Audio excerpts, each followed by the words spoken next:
What's up, everybody? My name is Shane, and I'm really excited because today we're starting a brand new series called Be Humble. And it's all about what it looks like for us to reflect Jesus' humility and Jesus' confidence. But before we get too far into this conversation, let's make sure that we're on the same page when it comes to those words. Humility simply means freedom from pridefulness or arrogance. So, people who have humility are people who don't show off all the time, they don't act like they're the best, they don't talk down to other people, and generally aren't out here acting like they're the greatest in the league. But confidence is all about being certain of yourself or something else. When you're confident in your skills, yourself, your faith, and your friends, you aren't worried about what other people think. You're simply sure of who you are. Now, when it comes to being humble, you may find yourself more familiar with what it means to be humbled. I think we've all been humbled more than we like to be. I know that's true for me. I'll never forget in middle school when, I really thought my crush liked me. So you know what I did? I got a little bit of swagger, I walked with a little bit of pride, and at lunchtime, I decided with my entire friend group behind me to walk up to her and tell her how I felt. Well, I did it. I had the courage. I was pretty confident that this was gonna happen. And she immediately made it very clear to me and all my friends that she was not feeling the same way. And it was rough. In fact, it humbled me really quickly, especially because it happened in front of a bunch of other people. And while that experience definitely hurt my pride, I think you could probably relate, hopefully not too closely. The truth is, there was a lot of that was just courageous. Like in middle school, I am actually proud of myself for taking a courageous step like that. But I don't know, if I had a little bit too much swagger or I went in a little too sure of myself, that's a little bit of a different story. In fact, the thing is, somehow, even when something doesn't work out in the end, there's this thing called pridefulness that can still feel like the best or only option. And I think that's what would have happened if I would have just thought I was better than her or better than anyone else in that moment. See, if you're like me, you may have found yourself thinking this way too. You believe that in order to get what you want, to be who you want to be, to go where you want to go, you need to be at least a little prideful to start. Now let's be clear. There is a difference in taking pride in something and being prideful, which is kind of what I was explaining with my story. You and I should take pride in anything and everything we do. Relationships, schoolwork, playing an instrument, playing a sport, a part in a play. Taking pride in something simply means that you value it. So I was proud of the fact that I stepped out and took a courageous step. But being prideful though, that's next level. Being prideful is when you feel like you need to be arrogant.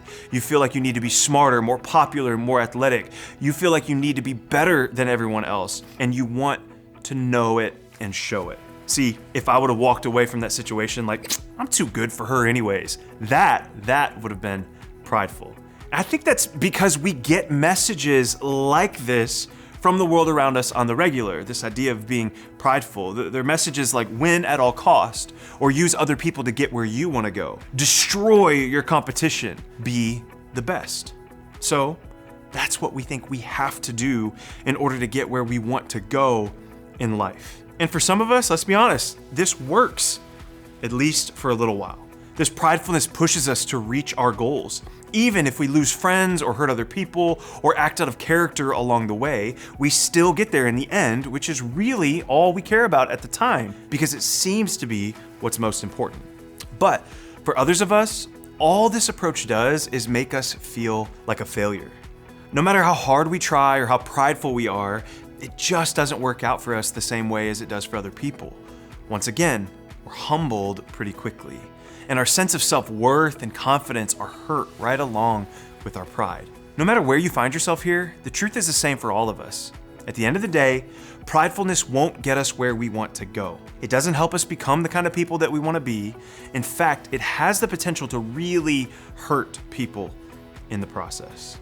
Even if it works for a little while, eventually we'll be humbled along the way. So there has to be another way, right? Well, there's some really good news. There is another way. But this comes with a warning. This other way, this better way, isn't easy. In fact, it goes directly against just about everything we've learned about reaching our goals in this world. To get started, we're going to look at a letter written by Jesus' very own brother, this guy named James. Let's jump into something that he wrote. James writes, God opposes the proud, but shows favor to the humble. Submit yourselves then to God. Come near to God, and he will come near to you. Okay, so James' message here is the exact opposite of what society has been telling us our whole lives. Society says putting others before yourself will lead to failure. God says putting others before yourself will lead to successful relationships and a full life. Society says pursue yourself and your own desires. God says submit to God, and God will lead you to an abundant life. Society says strive for greatness at all cost. And God says resist the pull to strive and you'll find peace. Okay, sounds pretty good, right? While it's definitely the way that I want to live, I find myself looking at this and thinking, how do I actually do this? How do I resist what society is constantly saying and trust what God says instead? Well, a few verses later, James actually lands his idea with this statement. James writes, humble yourselves before the Lord, and he will lift you up. This is how we do it. By humbling ourselves before God and trusting that God will lift us up and help us when we do. Remember, humility means freedom from pridefulness or arrogance. So when we humble ourselves, it means we get rid of that pridefulness and arrogance. We humble ourselves before God and trust God to do the rest. So what does this actually mean for you right now as a middle schooler? Well, humbling yourself can look like apologizing when you're wrong, or serving someone when you deserve to be helped yourself, or celebrating others even when there's a reason for you to be celebrated. Humbling yourself could look like not bragging about your own skills or goals to make yourself look better, or not arguing when you know you're right.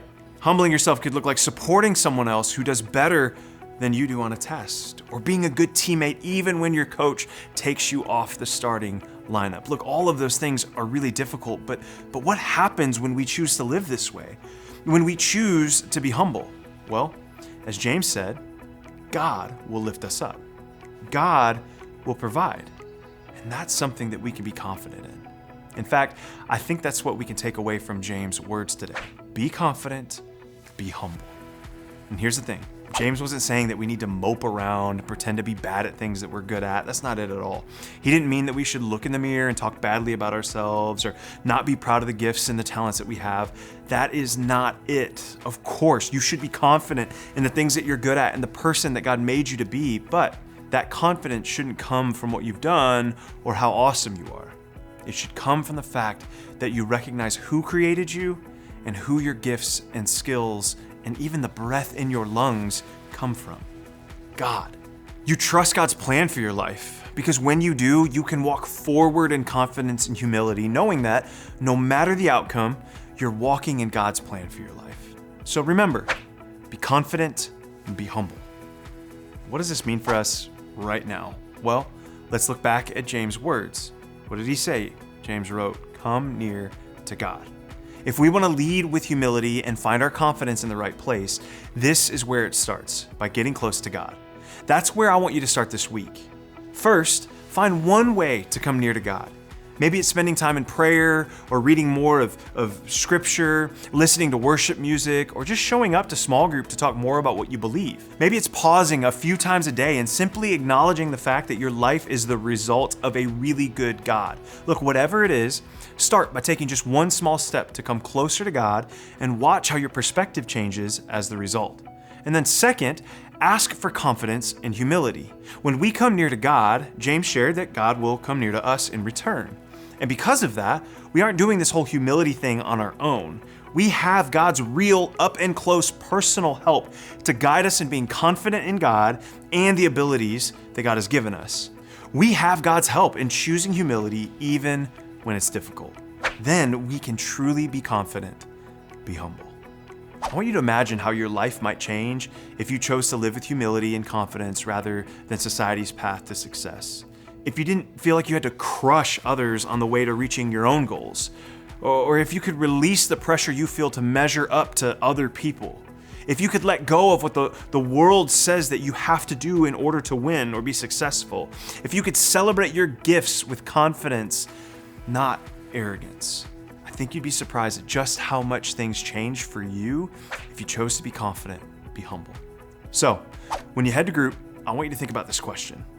Who do you know who demonstrates what it looks like to be confident and humble?